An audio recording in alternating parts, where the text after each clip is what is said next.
সেদিনটির কথা আমি কখনোই ভুলব না। যেদিন কোর্টে মা-বাবার সেপারেশনের সময় মাকে জিজ্ঞেস করা হয়েছিল, "আপনি কাকে চান, ছেলেকে নাকি মেয়েকে?" মা তখন ছেলেকে চেয়েছিল, আমাকে চাননি।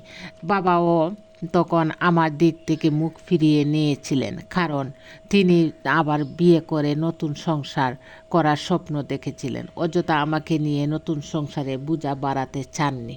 কাঠের ব্রেঞ্চিতে বসে যখন অজুরে কাঁদছিলাম, তখন বুকে আগলে ধরেছিলেন এক লেডি কনস্টেবল। আশ্রয় দিয়েছিলেন তার বাড়িতে। কিন্তু তার মাতাল স্বামীর লোলুপ দৃষ্টি পড়েছিল আমার উপর। শিশু বয়সে অত কিছু না বুঝলেও কেমন যেন খারাপ লাগতো। রাতে যখন আংটি বাসায় ফিরতেন, আমি তাকে সব বলে দিতাম। মহিলা দুশ্চিন্তায় পড়ে গিয়েছিলেন। অতঃপর আমার নিরাপত্তার কথা ভেবে তিনি আমাকে একটা এতিমখানায় রেখে আসলেন। যাবার সময় আমাকে দু হাতে জড়িয়ে ধরে যেমন করে কাঁদছিলেন, আমার মাও আমাকে রেখে যাওয়ার সময় ওভাবে কাঁদেনি।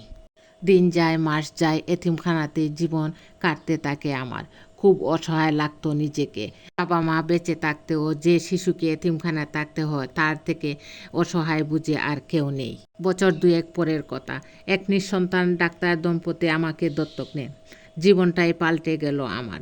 হেসে খেলে রাজকীয়ভাবে বড় হতে লাগলাম আমি। আমার নতুন বাবা মা আমাকে তাদের মতনই ডাক্তার বানাতে চেয়েছিলেন, কিন্তু আমার একগুঁয়ে ইচ্ছে ছিল একটাই, আমি লয়ার হব। আল্লাহ তাআলার অশেষ রহমতে আজ আমি একজন ডিভোর্স লয়ার। যারাই আমার কাছে তালাকের জন্য আসে, আগেই আমি বাচ্চার কাস্টডির জন্য তাদের রাজি করাই, কারণ বাবা মা ছাড়া একটা শিশু যে কতটা অসহায় তা আমি ছাড়া কেউ জানে না। চেম্বারে বসে খবরের কাগজ পড়ছিলাম, হঠাৎ একটা নিউজে চোখ আটকে গেল। এক বৃদ্ধা মহিলাকে তার ছেলে আর বউ মিলে বস্তায় ভরে রেল স্টেশনে ফেলে চলে গেছে। পুলিশ উদ্ধার করে হাসপাতালে ভর্তি করেছে। নিচে বৃদ্ধা মহিলার ছবি দেয়া। মুখটা খুব চেনা চেনা লাগছিল।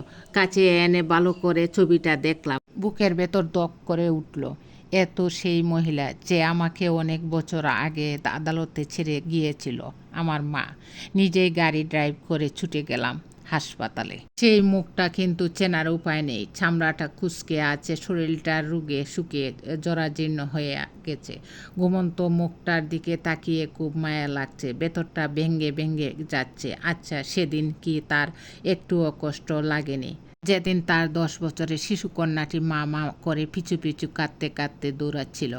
হয়তো লাগেনি, নয়তো এভাবে ফেলে যেতে পারতো না। একবার ভেবেছিলাম চলে যাব, হঠাৎ দেখি তিনি ঘুম ভেঙে চোখ মিটমিট করে আমার দিকে তাকিয়ে আছেন। বুঝলাম চিনতে পারেননি, চেনার কথাও নয়। আমি আমার পরিচয় দিলাম। কয়েক সেকেন্ড নিষ্পলক তাকিয়ে দেখে হাউমাউ করে কেঁদে উঠেন।